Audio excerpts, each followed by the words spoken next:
Dejo a la psicóloga forense, analista y experta en inteligencia estratégica. Su desenvolvimiento profesional lo ha realizado principalmente en el área forense y jurídica, siendo su área de interés y expertise en la investigación psicojurídica en las temáticas de la criminología. Presentamos los peligros de la educación sexual, cambiamos, es el análisis politológico de la ESI por Margarita Rojo. Un tremendo, tremendo aplauso.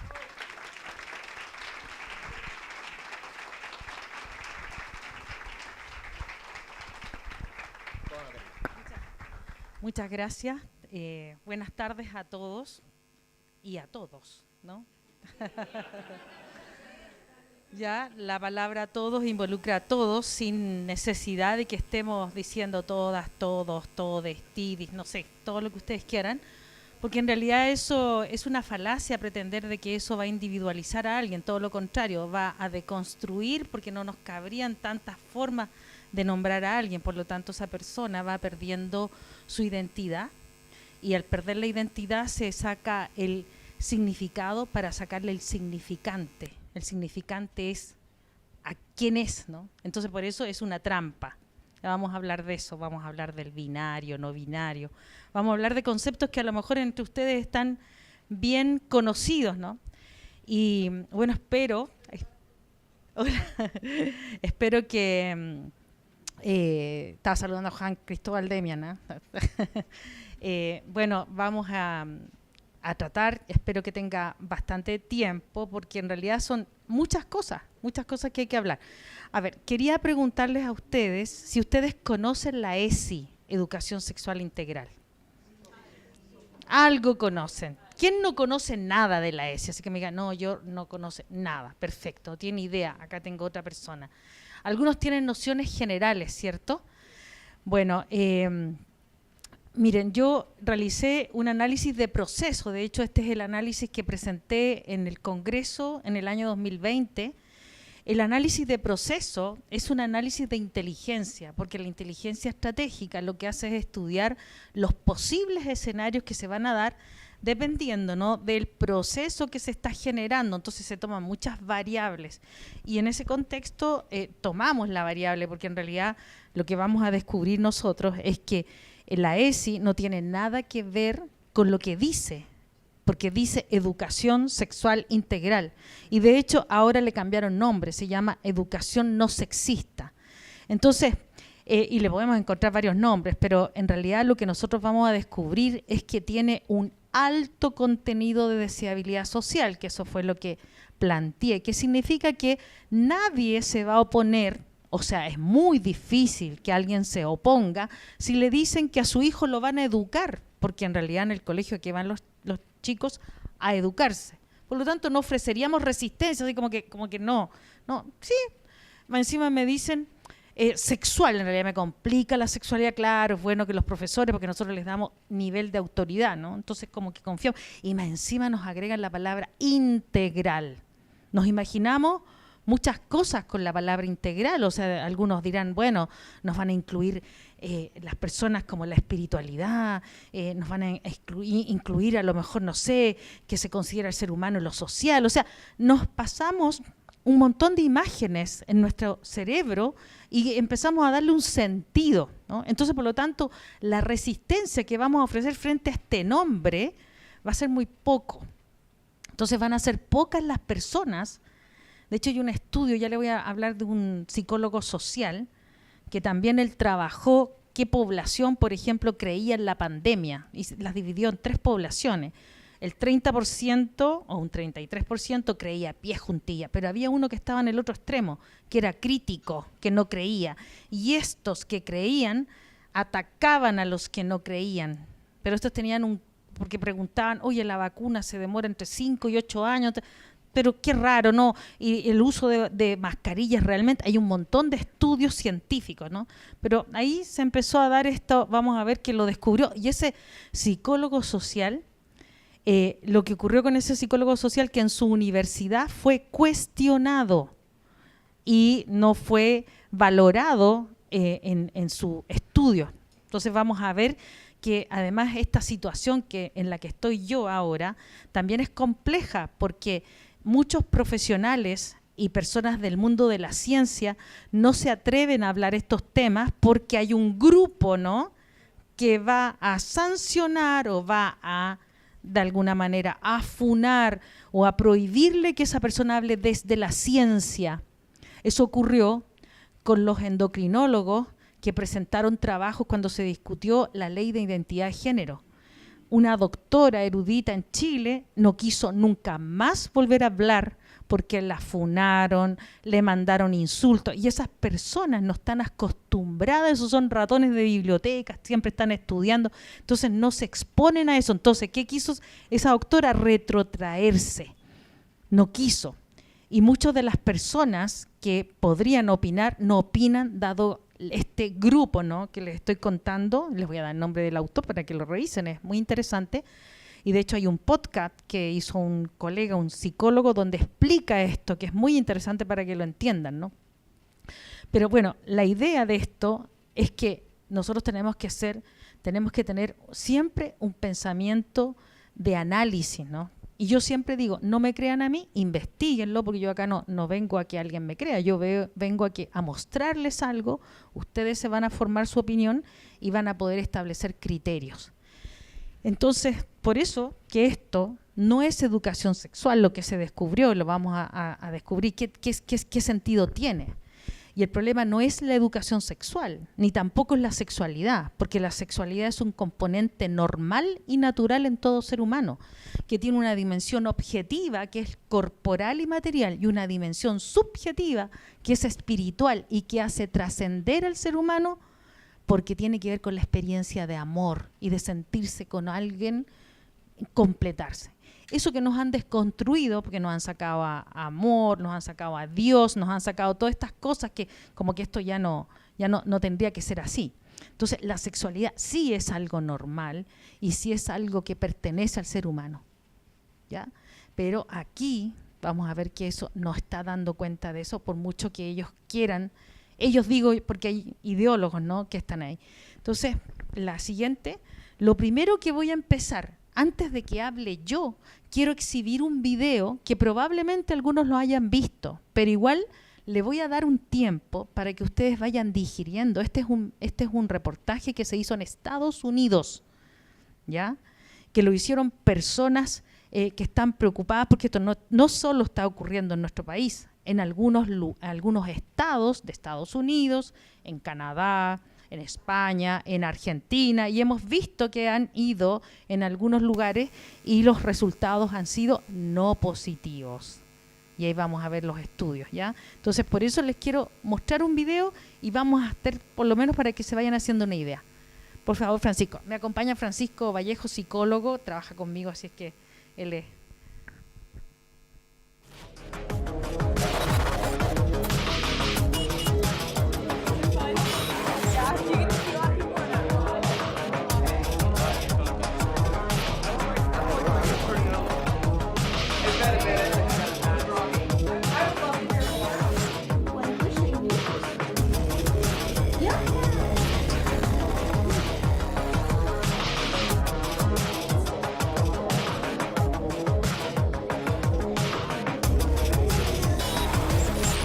Esto no es tan complicado.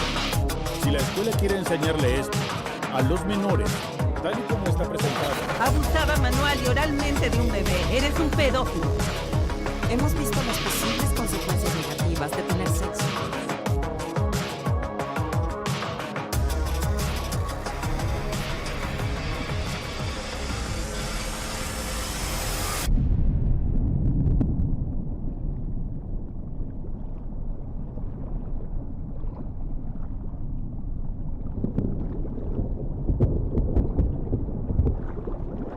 Les haré una pregunta.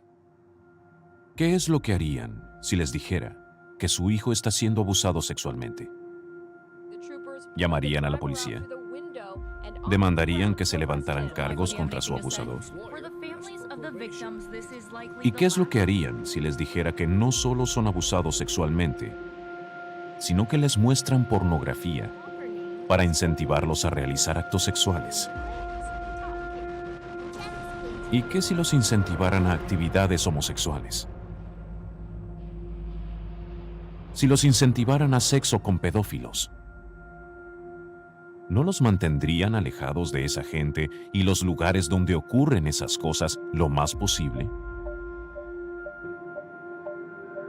Una última pregunta. ¿Y si les dijera que todas estas cosas les suceden a sus hijos en los salones de sus escuelas? ¿Cuesta creerlo? Claro que sí. Nadie quiere creer que sus hijos son acosados. Nadie quiere creer que no haya más que buenas intenciones en todo lo que les enseñan a nuestros hijos en la escuela. Debe ser un error, un malentendido. Quizás solo sea una gran exageración. O tal vez no. Es más, quizás el hecho de que sea cierto es lo que nos hace resistirnos a todo lo que ha estado enfrente nuestro por décadas. Tal vez generaciones. Quizás no es que no creamos que suceda. Tal vez no queremos reconocerlo porque, si lo hacemos, habrá que hallar una solución. Quizás hacer eso es lo que nos da miedo.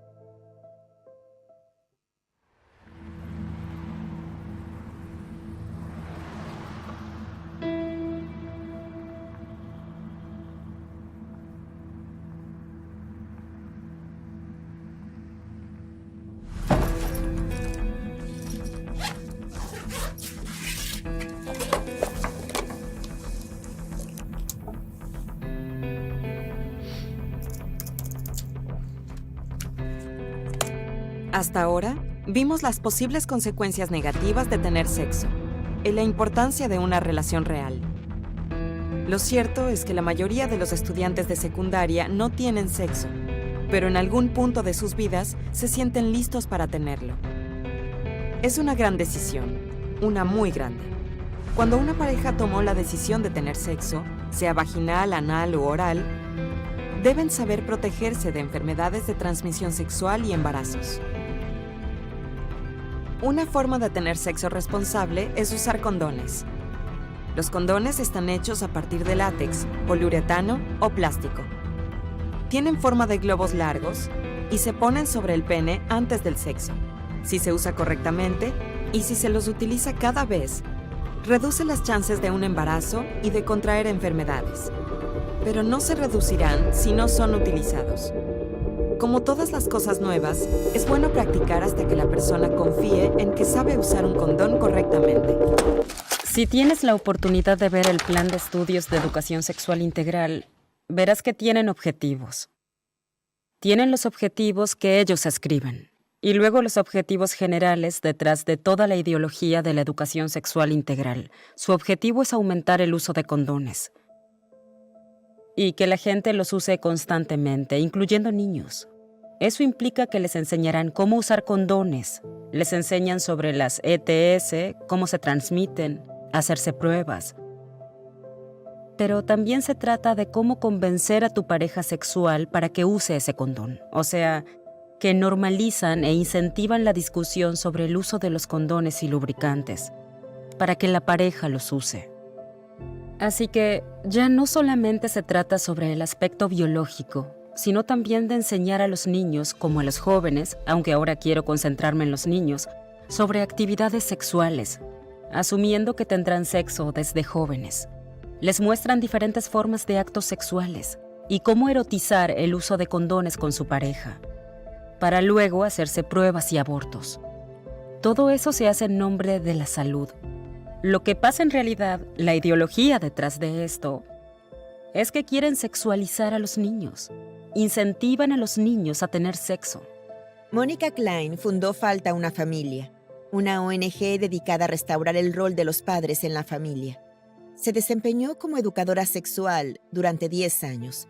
Trabajó primero con comunidades homosexuales y transexuales.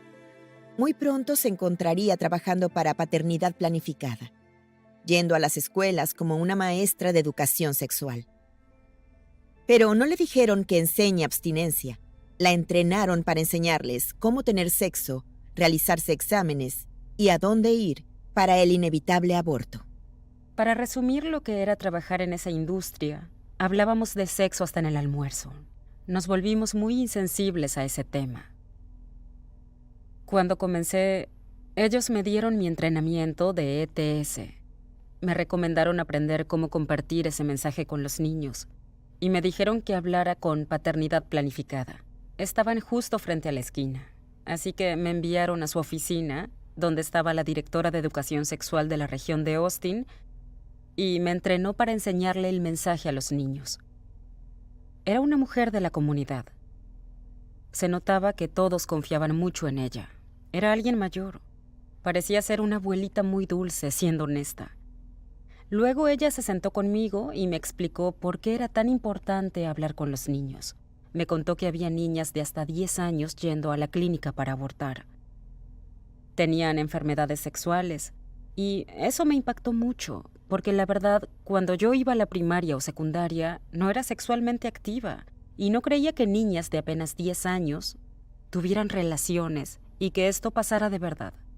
Entonces yo le dije, bien, me convenciste, esto es un problema muy grave. Enséñame cómo decirles a estas niñas a que no tengan sexo. Ella me dio una palmadita en la rodilla y dijo, no, querida, no les enseñamos a no tener sexo, les enseñamos a hacerlo de forma segura.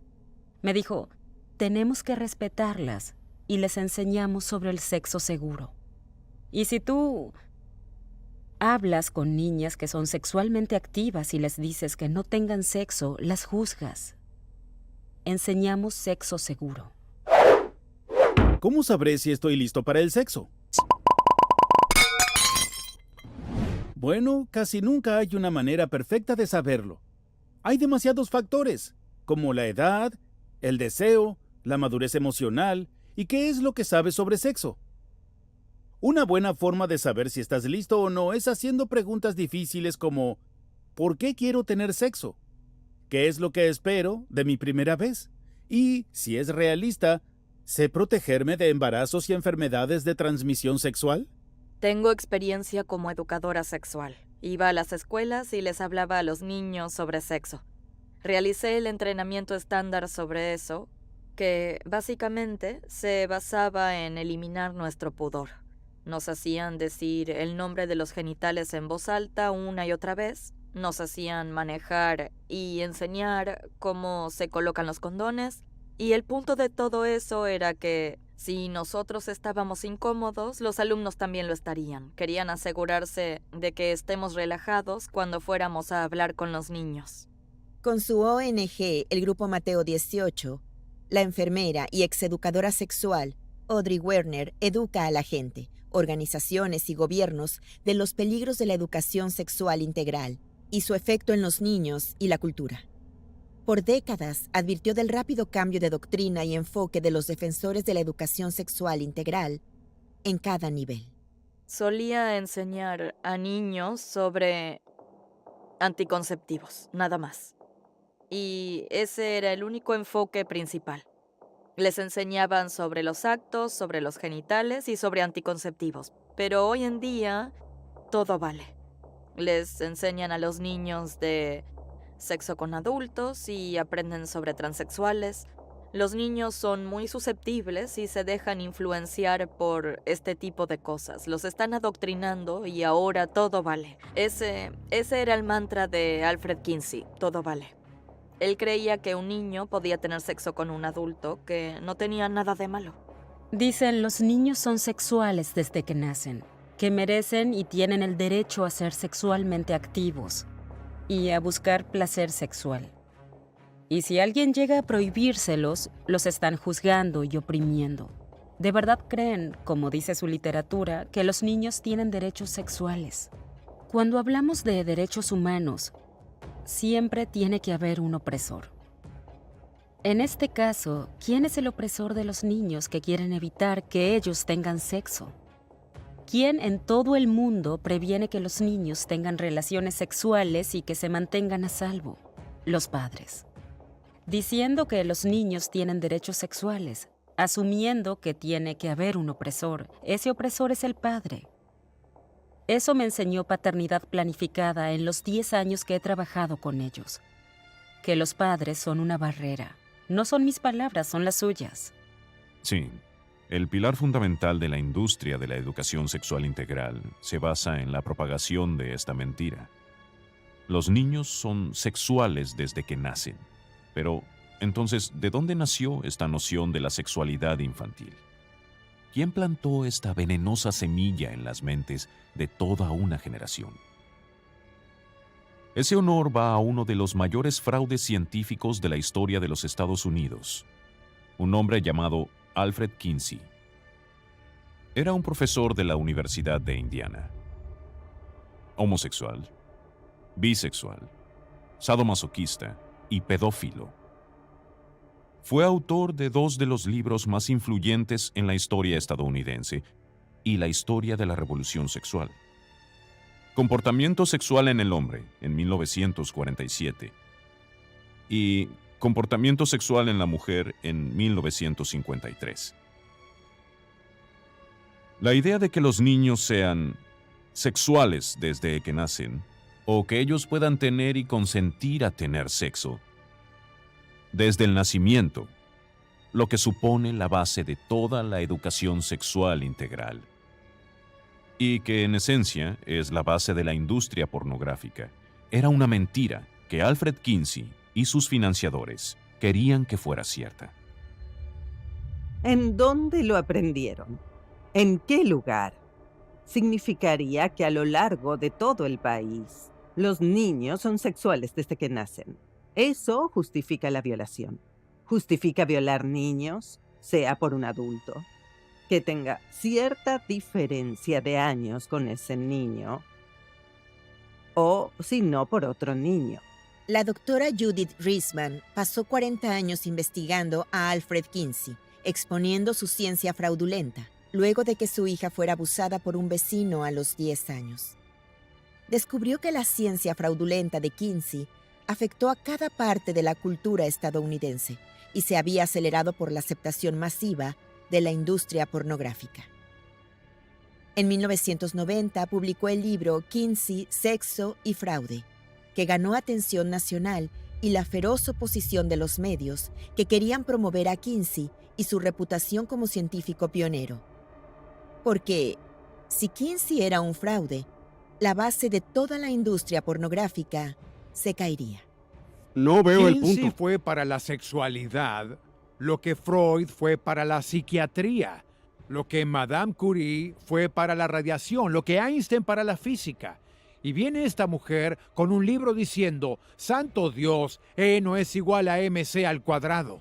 Basamos toda una generación de educación de sexólogos en Kinsey, y Kinsey era un viejo pervertido. Pero Él se había vuelto el modelo para la sexualidad humana.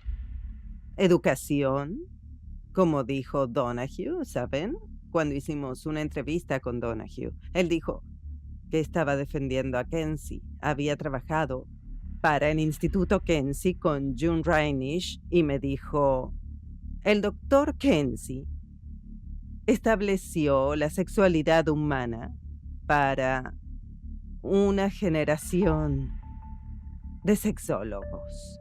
En esa época era cierto, toda una generación de sexólogos, como dijo, estaban todos basados en Kinsey. Ellos habían aprendido de él. Y me gritó, dijiste que Kinsey era un viejo pervertido. Yo dije, lo era. No, no lo era. Él estaba casado. Era una persona de lo más respetable. ¿Entiendes? Con un matrimonio monógamo que resultó ser una farsa. Él era un homosexual, bisexual, y que además recurría a actividades de sadomasoquismo, lo que básicamente terminó con su vida. Murió de una orquitis, que se asocia con hacer daño a los órganos de uno mismo. Y además, solo contrataba gente que era como él. En los 90, Judith Reisman aceptó una entrevista en el show de Phil Donahue, luego de que su libro Kinsey, Sexo y Fraude fuera publicado. El libro mostraba la verdad que descubrió sobre Kinsey y su supuesta investigación. La misma investigación que llevó a Kinsey y a todo el mundo a repetir el mantra de que los niños son sexuales desde que nacen. La doctora Reisman señaló en su libro los hechos que el propio Kinsey había mostrado por completo en sus libros que fueron pasados por alto o ignorados por casi todos hasta ese momento. El hecho de que los investigadores de Kinsey incluían un número desmesurado de pedófilos, tanto confesos como convictos, que hicieron experimentos en niños y bebés, torturando y acosándolos hasta 24 horas al día. Ellos recolectaron sus datos para Kinsey, que lo incluyó en las tablas del libro en sí. Clarence Tripp, el fotógrafo pornográfico oficial de Kinsey para sus libros e investigaciones, confirmó que los investigadores de Kinsey eran pedófilos. Y se rió de eso en cadena nacional. También mintió cuando negó que los datos de Kinsey sobre sexualidad infantil provenían de pedófilos convictos, como confirmó en su entrevista para el documental de 1998, Historia Secreta, Los pedófilos de Kinsey. Reveló con sus propias palabras que los abusadores de niños eran usados como fuentes científicas confiables. Judith Reisman señaló la verdad sobre Kinsey y su ciencia falsa, y estaba a la vista, gracias al propio Kinsey desde el inicio, que sexual desde el nacimiento era mentira. Kinsey y su equipo lo fabricaron. Documentaron violación y tortura infantil para crear datos falsos que respaldaran sus teorías. Técnicas manuales y orales fueron usadas en esos niños. Phil, voy a decirlo una vez ¿Segura? más. Lo diré de nuevo y si me equivoco, que me demanden. ¿En serio? Dijo técnicas manuales y orales fueron utilizadas en esos niños. Claro. ¿Qué americano va a ¿Qué defenderlo? responde a eso, sea Tripp? Ella está hablando de datos provenientes de pedófilos. Él solamente escuchaba a los pedófilos que fueran muy precisos, que usaran cronómetros para grabarlo todo. ¿Habla en hicieran serio? Encuestas cuidadosas, y esto es lo que la enoja tanto. Pero fueron datos ¿Entrevistó científicos. personas que eran criminales y estaban encarcelados? No lo estaban. Pero eran, en sus palabras, criminales porque eran pedófilos. Pero ¿En estaban mis entrenados palabras como eran observantes. criminales? Eran criminales que observantes violaban entrenados. niños. ¿Vas a defenderlo? Nadie estaba violando niños. ¿Qué Lo que otra estaban cosa haciendo... es? Abusaba manual y oralmente de un bebé y tú eres un pedófilo. Todo lo que había que hacer era poner en la pantalla o mostrar en el libro las tablas 30, 31, 32, 33 y 34 del libro de Kinsey, Comportamiento sexual en el hombre. Tabla 30. Un bebé de 2 meses fue usado para eso. Un bebé de 2 meses. Sus comentarios al margen y a lo largo de todo el libro eran: obtuvimos tantos orgasmos de estos pequeños. No decía pequeños, les decía sujetos, ¿sí? De verdad pudimos haber mostrado mucho más. De haber tenido más tiempo, ¿no? Así que, cuando revisas bien ese documento en la tabla 32 y 33, ahí estaban los tiempos. Los tiempos que midieron entre orgasmos mostraban los mismos entre ellos. 30 segundos allí, o si no, 2 minutos allá. Estaban marcando los tiempos de estos bebés. Ellos estaban marcando los tiempos. Y luego, la tabla 34, que sorprende a todos. Esa fue la que mostraron con Donahue, la única que mostró. Porque no quería mostrar ninguna, ¿sabes?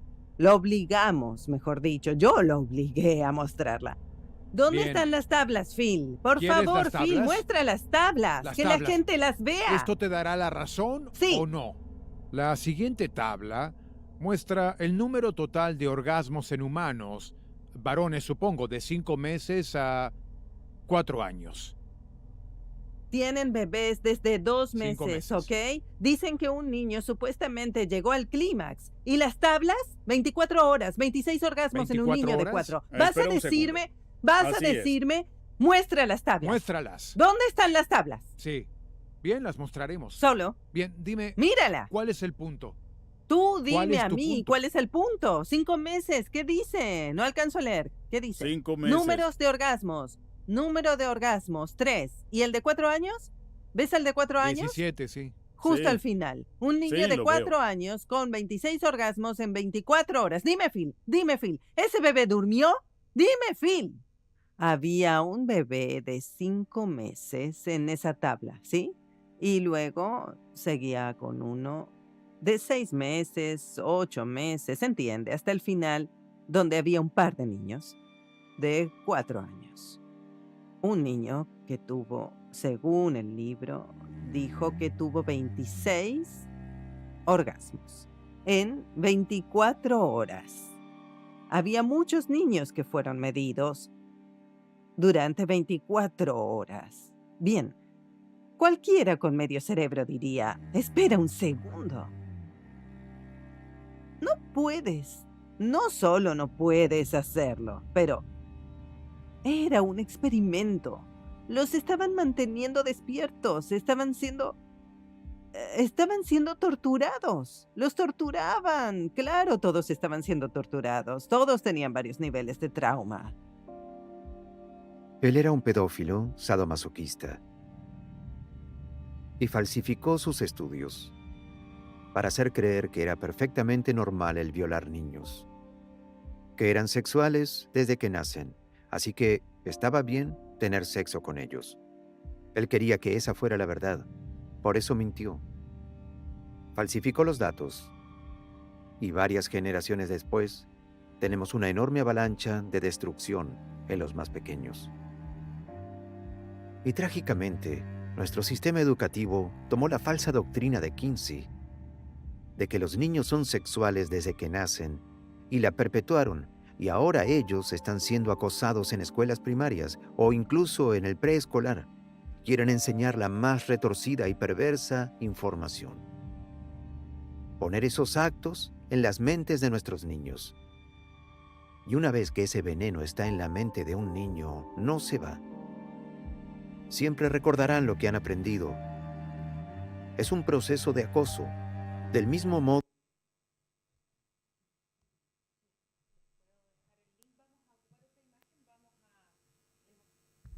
Les voy a dejar el link para que puedan verla, dura casi 2 horas. Es un reportaje, la verdad es que quería que lo vieran, no sé si alguno de ustedes lo había visto este reportaje. Algunos ya lo habían visto. Entonces, ¿por qué? Porque esta es la evidencia, no es que lo diga yo. O sea, hay evidencia de que esta situación se está dando en la sociedad, ¿ya? Y entonces aquí, ¿cómo se ha manipulado?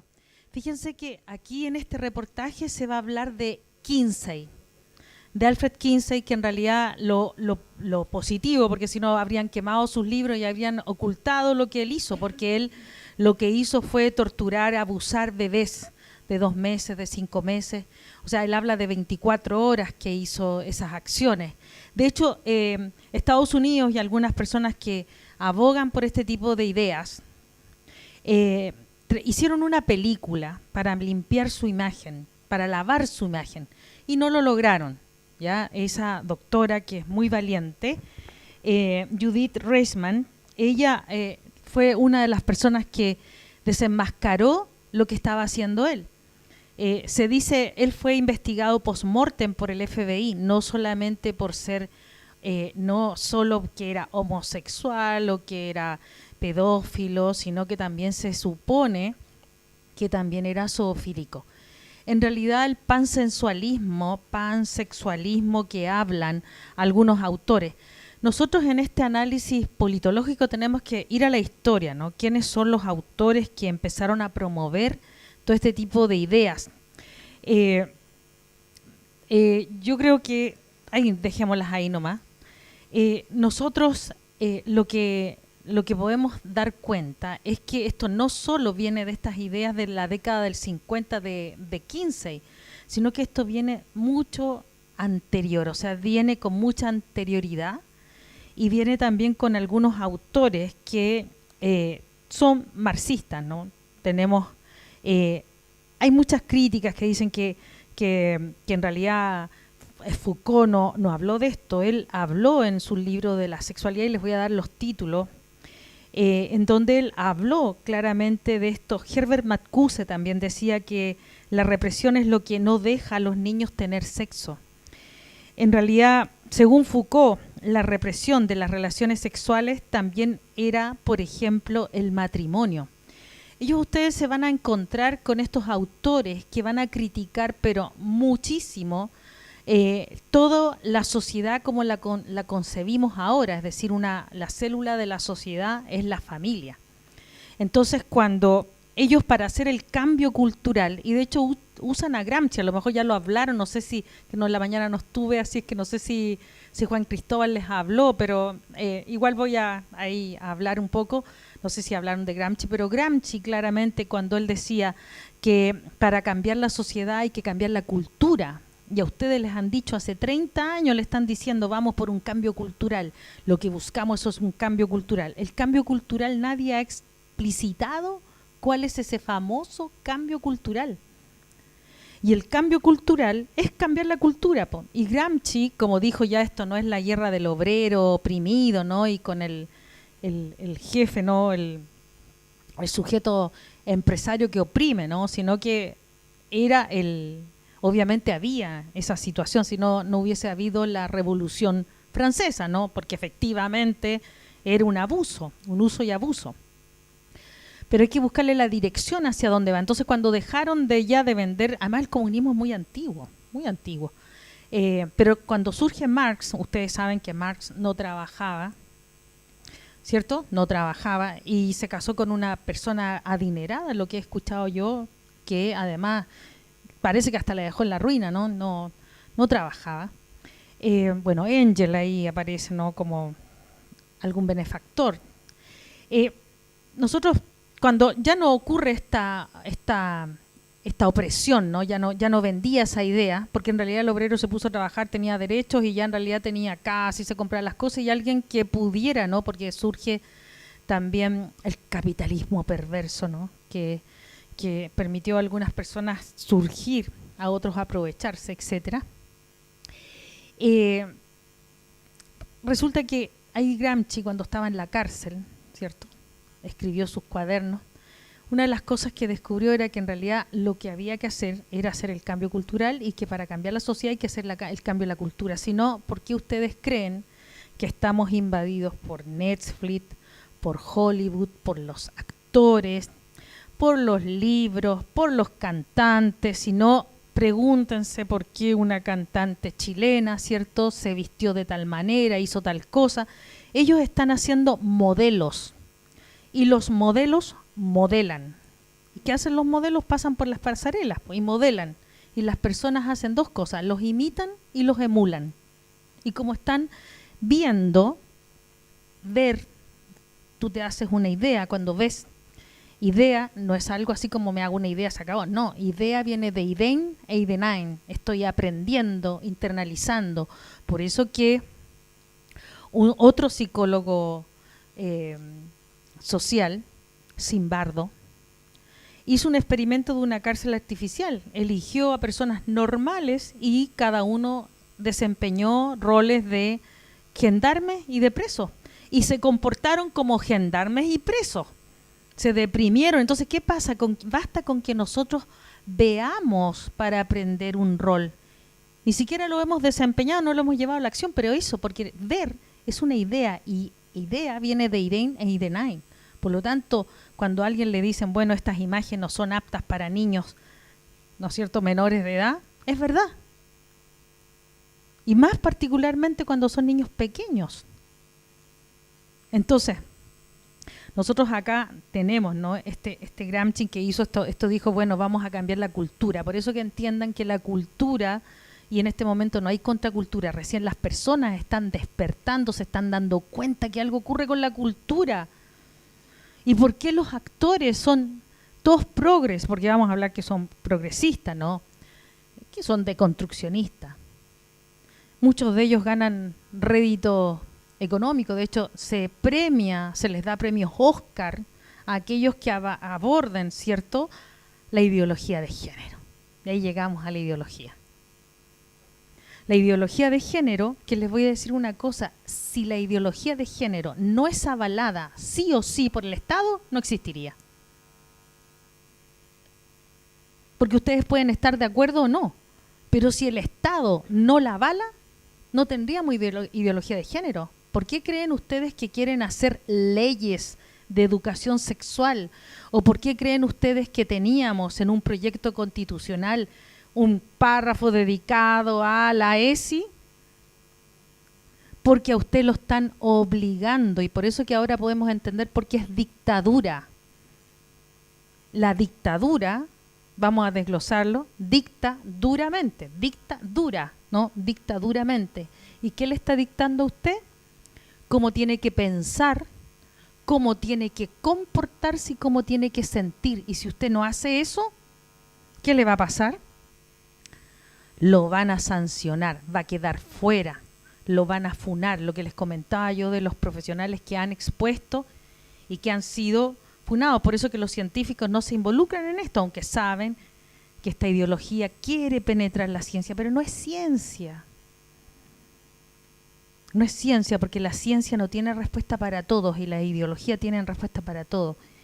Y porque además, esto es importante en el análisis politológico, nosotros en espacio y tiempo tenemos, ya les voy a mostrar una imagen donde tenemos, yo sitúo en el espacio y tiempo 3 vertientes filosóficas que tienen que ver con el existencialismo, el estructuralismo y la deconstrucción. De hecho, el postestructuralismo, no sé si podríamos poner la presentación de la deconstrucción, ahí a lo mejor, pues son varias presentaciones que tengo, este tema lo hemos estudiado y lo hemos abordado varias veces. Entonces, ¿por qué? Porque con este tema de la... No, más adelante vamos a hablar. La siguiente. Bueno, ahí está la creencia, que vamos a hablar de la creencia, la cultura un poquito más adelante. Más adelante, por favor. Ahí. El existencialismo, el estructuralismo y la deconstrucción. ¿Por qué? Bueno, el existencialismo está el hipismo, mi existencia, mi humanidad. Bueno, aparece después en el espacio y tiempo el estructuralismo. Bueno, y en el hipismo ustedes, yo tenían otras imágenes, no las quise mostrar ahora, pero habían unas imágenes, salen los hippies, ¿no? Haciendo el amor, no la guerra. O sea, ya se venía diciendo algo. Lo que ocurre es que, bueno, aquí en el existencialismo tenemos autores como Nietzsche. Nietzsche lo pueden tomar varias vertientes, ¿no? Pero Nietzsche, cuando hace su aforismo, Dios ha muerto, claramente lo toma esta vertiente para graficar que si no hay un creador, no hay criatura. Entonces, por lo tanto, la concepción del hombre que se pregunta el cómo, el por qué, el dónde, etcétera, queda en un vacío. Queda un vacío y ahí empieza a avanzar. En el estructuralismo, bueno, también está en el existencialismo Sartre, muy amigo de doña Simone de Beauvoir, ¿ya? Muy amigo. Y la verdad, las cosas que doña Simone de Beauvoir, sí lo está diciendo de manera irónica, para no develar cosas que son privadas. Entonces, bueno, Simone de Beauvoir escribe varias cosas. ¿Ustedes han visto cómo es Sartre, cómo es Simone de Beauvoir? ¿Lo han visto en imágenes? ¿No es cierto que, claro, y cómo era Sartre, ¿no? Bueno, vean a ustedes lo buen mozo que era Sartre. Entonces, lo que ocurre es que ella escribe cosas bastante terribles acerca de los hombres, ¿ya? O sea, empieza a escribir cosas muy oscuras de los hombres. Entonces, yo no sé si fue producto de su experiencia o no sé, la verdad es que a mí, bueno, queda la duda, ¿no? Y cuando está Simone de Beauvoir en existencialismo, ya Sartre, qué sé yo, en el estructuralismo surgen las teorías de género. La palabra género había sido ocupada hace mucho tiempo también, pero no para aludir, porque el sexo es naturaleza y el género es cultural, ¿ya? Para hacer esa diferencia. Entonces, empieza a ser usado y la teoría de género, ¿no? Y las teorías, se empieza a hablar acá que el hombre es un constructo lógico, es un constructo social. ¿Se acuerdan que ya habíamos quedado en el vacío, ya como que no teníamos así como un creador, por lo tanto no hay criatura, que hay un vacío? Entonces empieza a desaparecer el ser y empieza a ser una construcción social. Y eso se lo empezaron a inocular y a cultivar a todas las personas de las ciencias sociales. Si ustedes van a las universidades, van a ver que, por ejemplo, Foucault, que ya empieza a aparecer, es muy usado, sobre todo el tema del poder. Es un autor muy prolífico, es decir, escribió mucho. Entonces, aquí empezamos. ¿Qué ocurrió acá? Aquí ocurrió una escisión, porque al ser humano se le sacó la naturaleza. La naturaleza es la biología, es la esencia, la existencia. O sea, ya nos quedamos acá sin nada. Obviamente que teníamos a Heidegger anteriormente, ¿no? A Hegel, qué sé yo, ya venían trabajando esto. Pero aquí ya empezamos, acá ocurre la escisión. La escisión es la división, y la escisión significa que no se van a conciliar lo biológico, naturaleza, con lo cultural. Se separaron. Es como que ellos se fueron para allá y estos se fueron acá. Pero siguieron construyendo conocimiento a partir de esto, de esta escisión, donde vemos que solo el ser humano es una construcción social. Por lo tanto, ahí se puede entender por qué empezamos a avanzar con los derechos sexuales de los niños. Entonces uno se pregunta, y bueno, ¿y desde cuándo que los niños tienen derechos? Y reproductivos, ¿ah? Ojo con eso, derechos sexuales y reproductivos de los niños. Entonces, ¿desde cuándo los niños tienen sexualidad y de cuándo se reproducen? O sea, biológicamente un niñito de 3 años no se puede reproducir con un niñito de 4 o de 2. Algo ocurrió, ¿no? ¿Dónde nos perdimos? Fue acá. Aquí nos perdimos. Acá se perdió y empezaron a generar conocimiento solo desde allí. Entonces, siguieron avanzando y claramente aparece la deconstrucción. Y la deconstrucción que ya nosotros vamos a ver esto lo grave. La deconstrucción lo que busca es abolir toda norma y toda ley natural o no. Por lo tanto, cualquier ley natural que a nosotros nos digan, no, los niños chicos no pueden tener, entonces no, ¿cómo es eso? Si los progresistas sí. Miren, hubo una, no sé si es ministra en España de género, que habló de que los niños sin consentimiento era violación, y entonces con consentimiento era un derecho. ¿Y por qué trabajaron a ustedes la deconstrucción? Se ha instalado en nuestra sociedad paso a paso y ha ido ascendiendo en categoría. Las personas se deconstruyen por monería, por imitación, sin darse cuenta, y otros con conciencia. O sea, las mujeres, la moda es que todas las mujeres jóvenes particularmente se vuelven feministas, no tienen ni idea de lo que es el feminismo. Inclusive en la televisión salían grandes mujeres, no, pero eran feministas, o sea, era realmente maravilloso eso, ser feminista, que no tenían ni idea de lo que estaban hablando, ¿no? El feminismo, cuando se inicia, se habla de una primera ola, ¿no? Donde se da cuenta de que efectivamente las mujeres lucharon por sus derechos, porque efectivamente las mujeres no votaban, no estudiaban, y era re difícil que estudiaran, porque no estaba abierto, pero avanzaron. Pero después aparece también un movimiento donde está Margaret Sanger.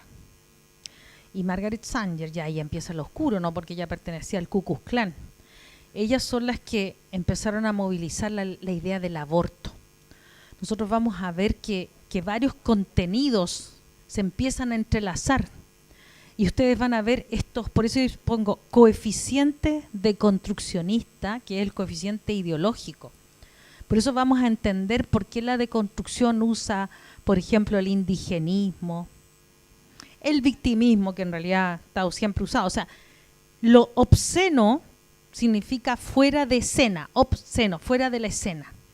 Y por lo tanto lo que ellos se encargan de es demostrar lo que está fuera de escena, aquello que es marginal.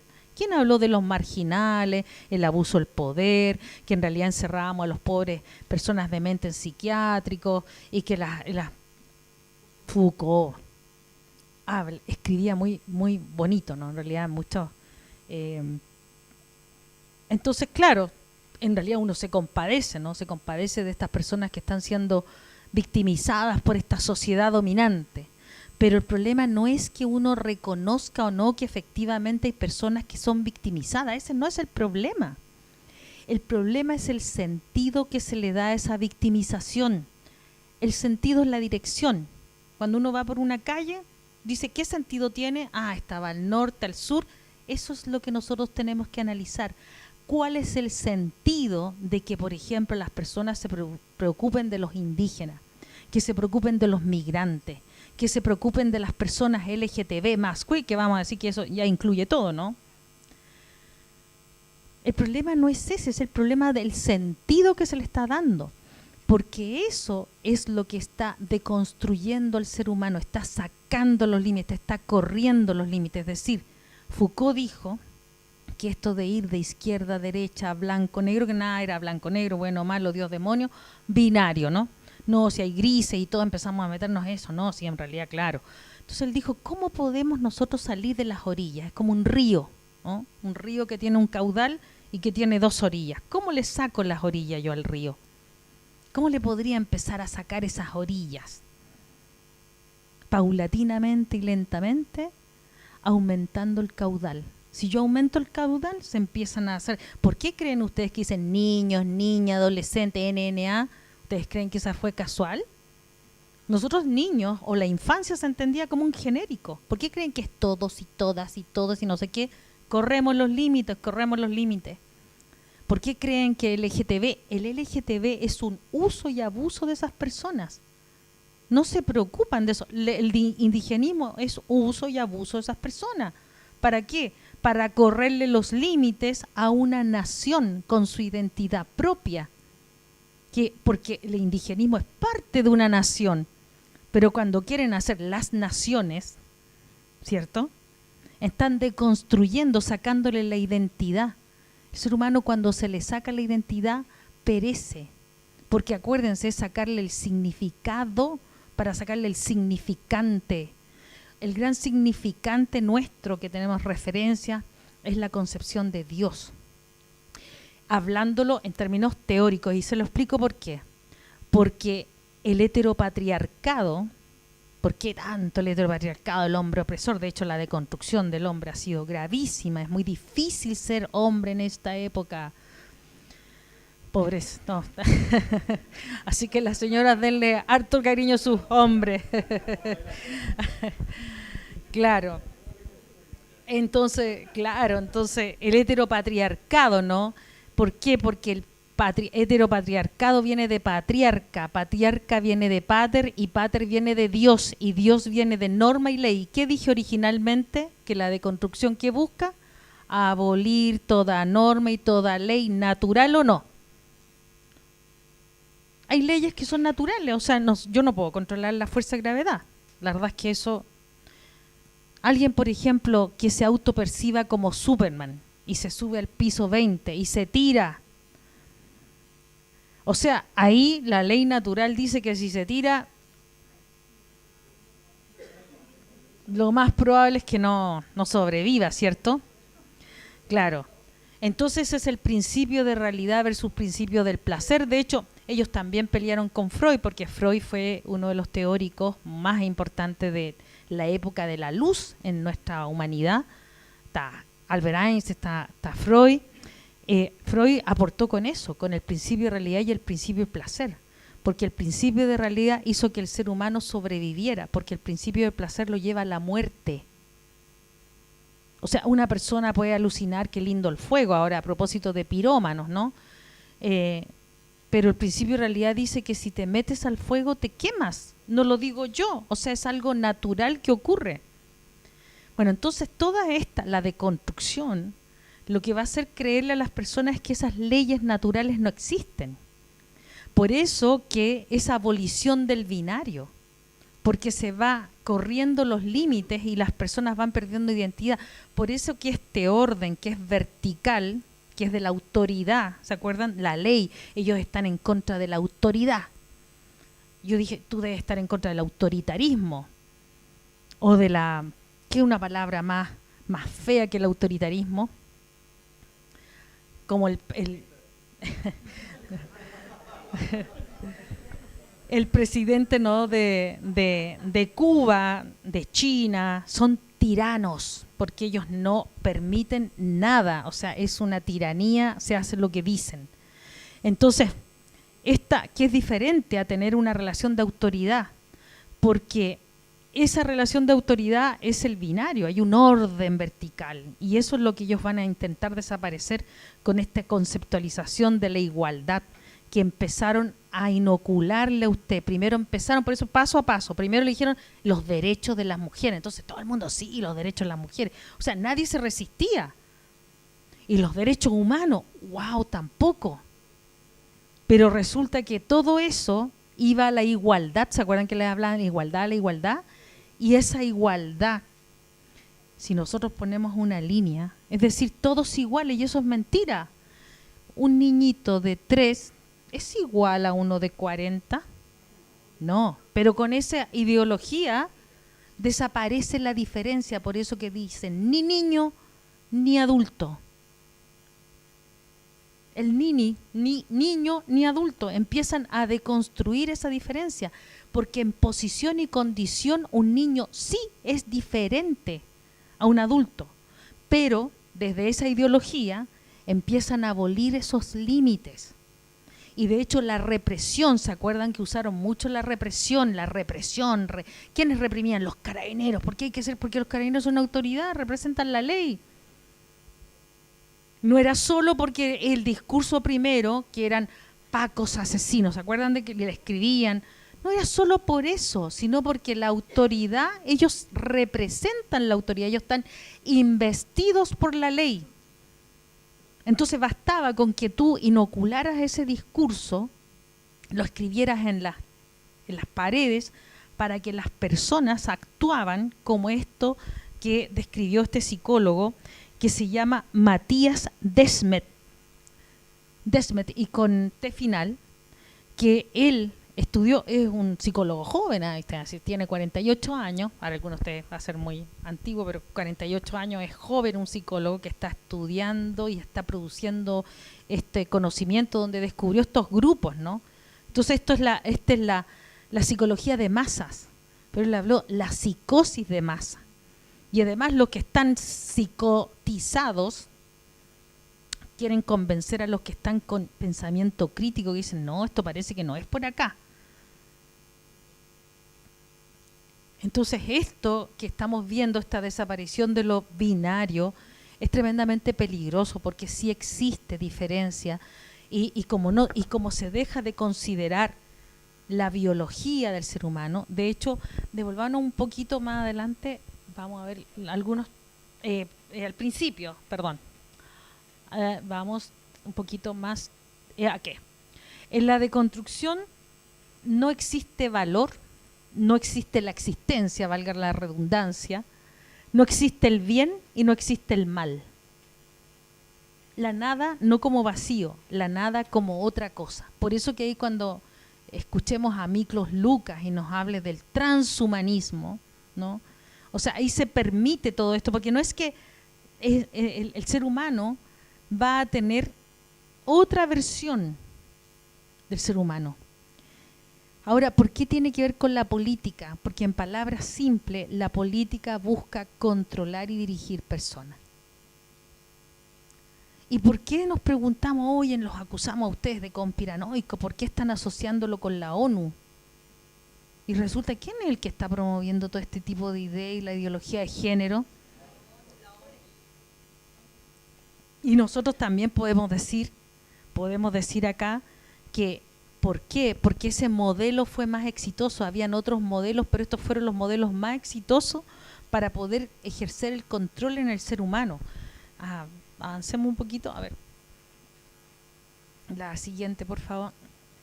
Bueno, esto es lo que de alguna manera Gramsci dijo, ¿no? Pero esto es una sistematización de un profesor con el que llevo años estudiando, un erudito, y el profesor dijo que para que nosotros cambiemos nuestro comportamiento, lo que tienen que cambiar es la creencia. A ustedes le cambiaron la creencia, a las personas le cambian la creencia, ¿no? Y eso es súper importante, porque ¿en qué creen? En lo que tenemos por bueno y verdadero, ¿cierto? En eso crees tú. ¿Y en qué no crees? En lo que tenemos por malo, falso. Basta con que yo empiece a inocularle y empiece a cambiarle las creencias para que lo tomen como un valor. Y ese cambio de creencia, ¿no?, es lo que se va a cultivar en la cultura y se va a expresar en la sociedad. Y ese cambio de creencia se vino haciendo hace muchos años en este país.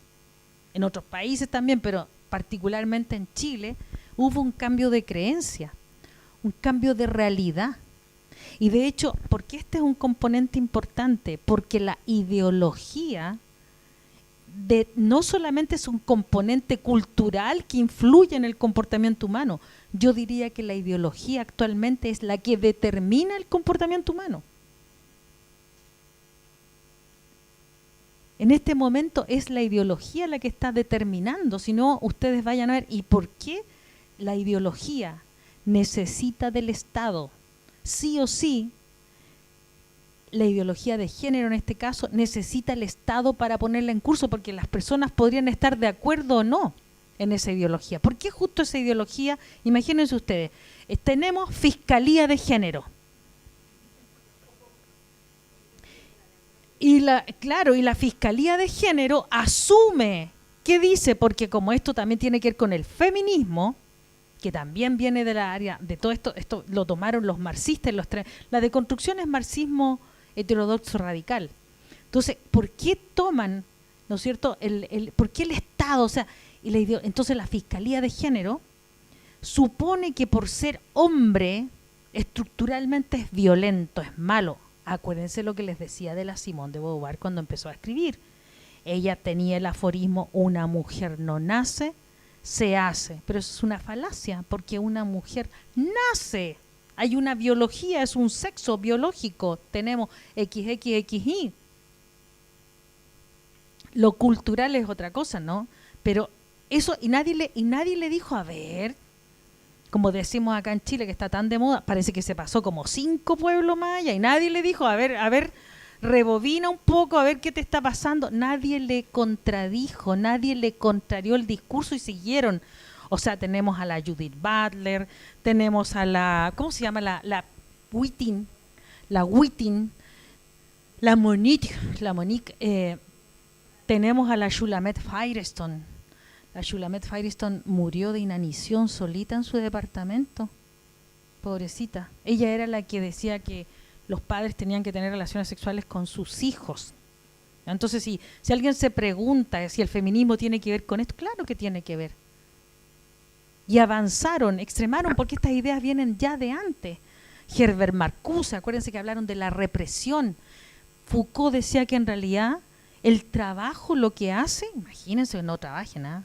El trabajo lo que hace es apartar al ser humano de este original pansexualismo, que lo planteaban, ¿no?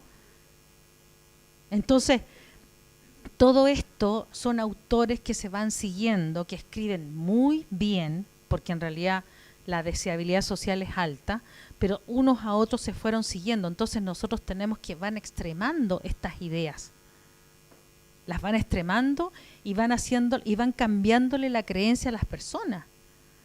O sea, ahora tenemos personas jóvenes que creen que ser heterosexual ya es, pero lo más último que hay, porque no está obsoleto, porque se llama la singularidad en flujo, el género fluido. O sea, da lo mismo, pues si ya venían deconstruyendo, ¿cierto? Deconstruyendo. El problema está que los efectos psicológicos que provocan ese tipo de cosas los van a ver después años más adelante. ¿Ya? O sea, eso es naturaleza. Y de hecho, cuando vean ese reportaje va a empezar a mostrar, por ejemplo, la naturaleza de un niño pequeño, tiene diques de control naturales, que el niño le impide tener ese tipo de comportamientos eróticos. El niño se da cuenta al tiro cuando alguien lo toca como raro y el niño empieza como a recluirse. El niño no habla de pene y vagina, habla de chichi, de pipi, porque le da vergüenza. ¿Por qué creen ustedes que los niños se identifican con los animalitos y no con los seres humanos? Porque el niño está recién, así como que tiene diques de vergüenza que se están desarrollando, de asco, que tiene que ver con esto de lo íntimo. Entonces el niño no puede. ¿Y qué hacen este tipo de cosas? Porque el sentido no es la educación sexual, es otra cosa, ¿no? ¿Qué hace este tipo de educación? Empieza a correr los límites y le mete en la cabeza a la mamá. No, enséñele a decir la palabra correcta. Su hijo tiene que decir tal cosa, o sea, contenidos sexuales. Y como decía una de las personas que expuso, una persona que tenía que preocuparse del control de la natalidad y etcétera, ¿qué hizo esa persona?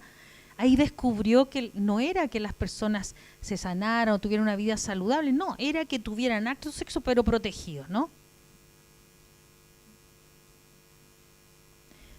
Eso es lo que moviliza, no sé si me dices si me pasé de la hora, tú me dices, 5 minutos más, ya.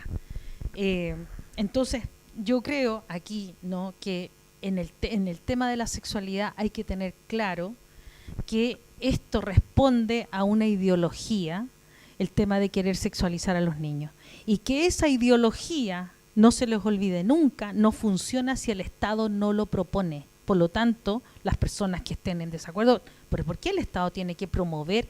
O sea, si el Estado no lo apoya, no funciona. ¿Y por qué está haciendo que el Estado que funcione? Porque es una dictadura, ustedes no se habían dado cuenta. Esa es la guerra ideológica que tenemos en este momento. Esa es la guerra ideológica. El adoctrinamiento, pero es dictadura. ¿Ya? Entonces, avancemos un poquito a ver si tenemos el otro. El contenido, la filosofía, dale nomás. Siguiente, por favor. Siguiente. El siguiente. La hegemonía, ¿no? Lo siguiente. No sé. Y eso. Yo creo que eso no hay más, ¿cierto? Bueno, en todo caso, la perversión, de hecho, el Kinsey era un perverso, ¿no? Ahora los perversos ya no son perversos, son diversidades. Miren, Kinsey, él dijo que aquel que calificaba un acto sexual como perverso, el perverso era él, no el acto. Lo que hace un psicópata es siempre darle vuelta el discurso a las personas. ¿No? Ustedes si están viendo algo que es negativo, no, ustedes son los malos porque eso no es negativo, les van a mentir. Entonces, eso es muy psicopático. De hecho, la deconstrucción, como no tiene norma, ni regla, ni ley, le saca la esencia de la existencia, es bastante psicopático, ¿no? La no consideración. Bueno, eso hasta aquí yo creo que abordé, así es que acá termino, ¿ya?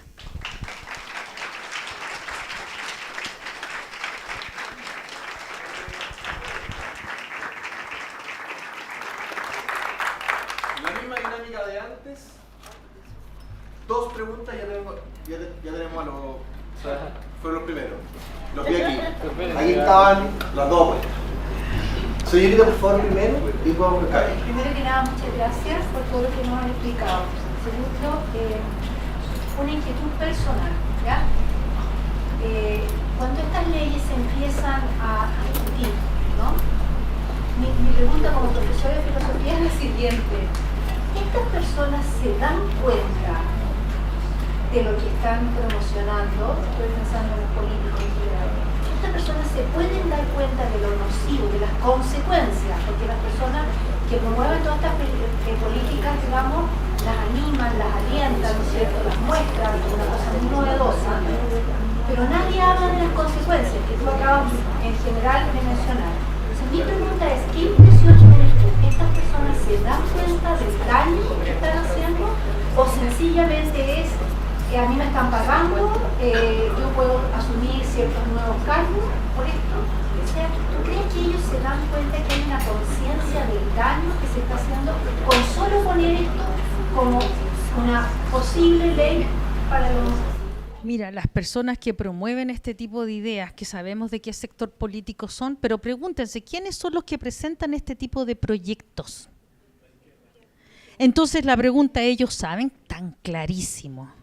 si los ignorantes, los flojos y los soberbios son los contrarios a ellos. Por antonomasia, ¿no? Tenemos dos extremos, ¿no? O dos lugares, ¿no? Entonces, esas personas que deberían de estudiar, que son los políticos, no se forman, no estudian. Y les cuesta muchísimo porque esto es complejo. O sea, piensa tú que tienen que formarse en todo lo que estábamos hablando, que yo les hablé, así como pasé varias cosas, pero esto es un montón de entenderlo ya, es complejo entenderlo.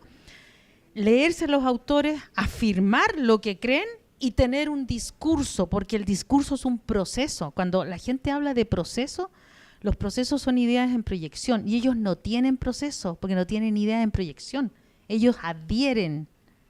Por eso que se mimetizan. Entonces no lo saben, lo carecen. Y de hecho cuando tú le dices, oye, la ESI es pedofilia, o la ESI acá, o la ESI allá, no, es que estás exagerando en realidad. Y tienen que estudiarlo, tienen que analizarlo, tienen que darse cuenta. Nosotros tenemos la evidencia. Por ejemplo, en Argentina hubo una restricción, que en Argentina se dejó que los colegios tuvieran autonomía y no se los obligó, había un artículo 5, a que la promulgaran como ellos querían.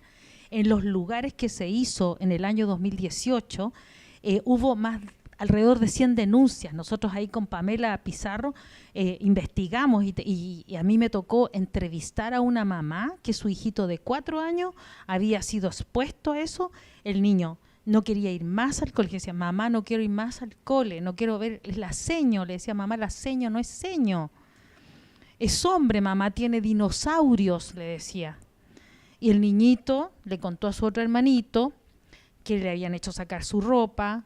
El niñito, además, lamentablemente, lo que más lo traumó al niño, no solamente que le hicieran sacar su ropa, o un niño que no quiera que le pinten los labios, porque no quiere, a lo mejor una niña también, pero un niño no quiere porque si esto es cultural.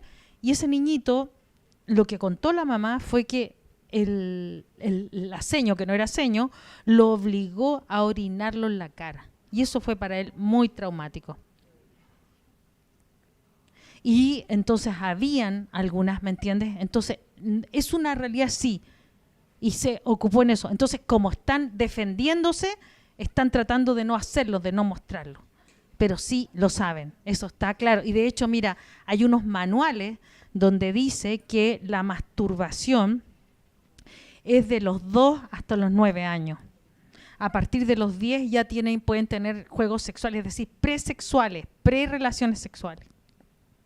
Lo que se busca con esto es abolir la infancia, pues. No va a existir infancia. Y eso es lo que entonces nosotros estamos levantando la voz.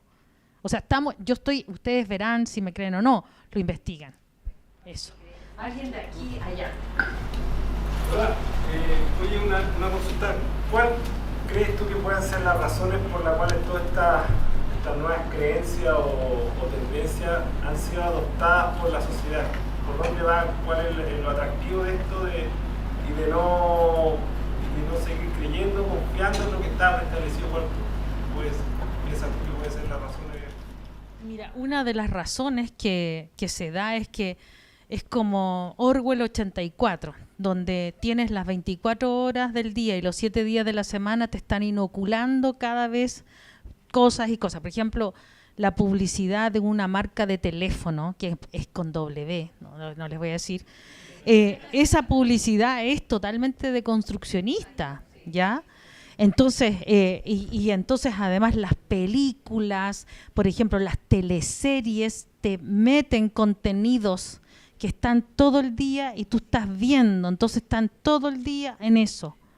Y hay un cambio de creencia. Entonces, el cambio de creencia que se hace a través del lenguaje es por todos los medios pensados. Por todos los medios pensados. Y aquel que no adhiere, no le va bien. Lo sacan del trabajo. Cuando vean ese reportaje y dice una profesora que denunció ese hecho, la sacaron del colegio. Por lo tanto, muchas personas tienen miedo a perder su trabajo. Se dan cuenta que si no fuera por el Estado, estas leyes no funcionarían, ni esta ideología tampoco. Por lo tanto, ¿a quién hay que reclamarle? Al Estado. No puede ser. Ya, eso. Aquí. Mire, lo que pasa es que yo soy apoderada del colegio y en el mes de noviembre dieron charlas a los padres, no a los niños, ¿ya? Y que ya está empezando a promulgarse esos ciclos de talleres sexuales para padres, como enseñando a los hijos de educación sexual en Chile. ¿Ya? ¿Qué edad? Parte desde tercero básico a segundo medio. Mi hija está en tercero básico. Y lo que más me llamó la atención es el punto 3. Sexualidad como derecho humano. ¿Ya?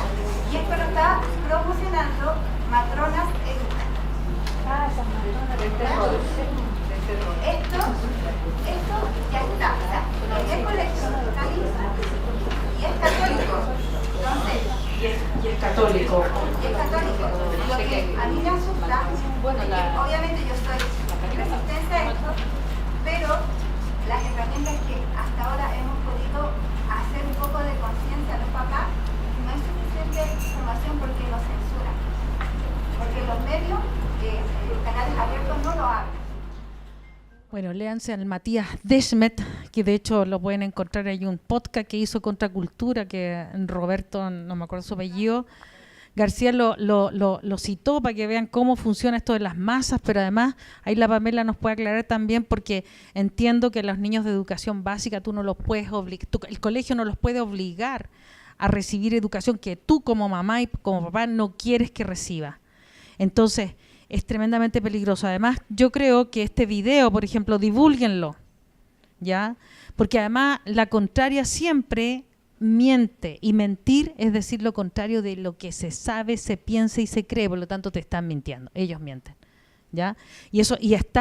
Piensa tú que ahora no tenemos cambio constitucional, pero el Ministerio de Educación se ha encargado de promover, pero plagarlos, y además son sancionados. Entonces, por eso les digo, el Estado es el que está obligando, el Estado se está metiendo en la sexualidad de las personas.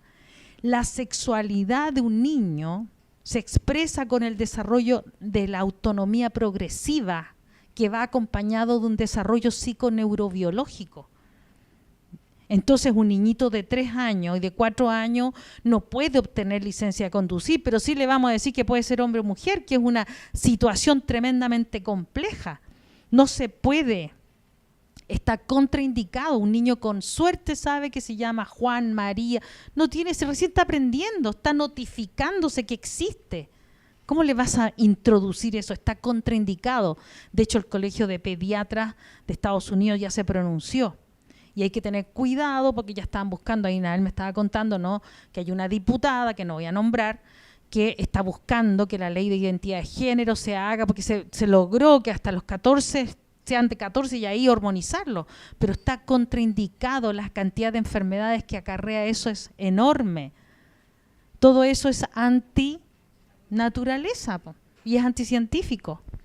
Y entonces tenemos que atrevernos a estudiar, a discutir, a debatir, ¿ya? Y llevar esos estudios, esos videos. Bueno, ahí vamos a ver las masas, cómo se cohesionan. ¿Alguna otra pregunta antes de que me vaya? Solo la última, disculpa. Sí, para redondear un poco, Margarita, porque bueno, todo este proceso de construccionista, ahora la ONU lo está impulsando con todo. Detrás de la ONU, o desde la ONU, ¿cuál ves tú, desde tu experiencia, que es el objetivo que está buscando, la intención de llevar a la humanidad a esta degradación total? Desde los niños a las nuevas generaciones. Bueno, yo creo que, vuelvo a decir, la política es el control y dirección de las personas.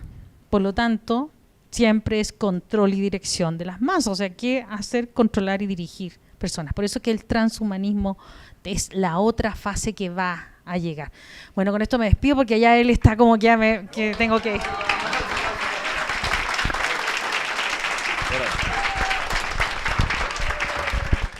Bueno, muchísimas gracias, Margarita. Tenemos acá un vino de regalo por parte de todos los encargados. Muchísimas gracias por la presentación.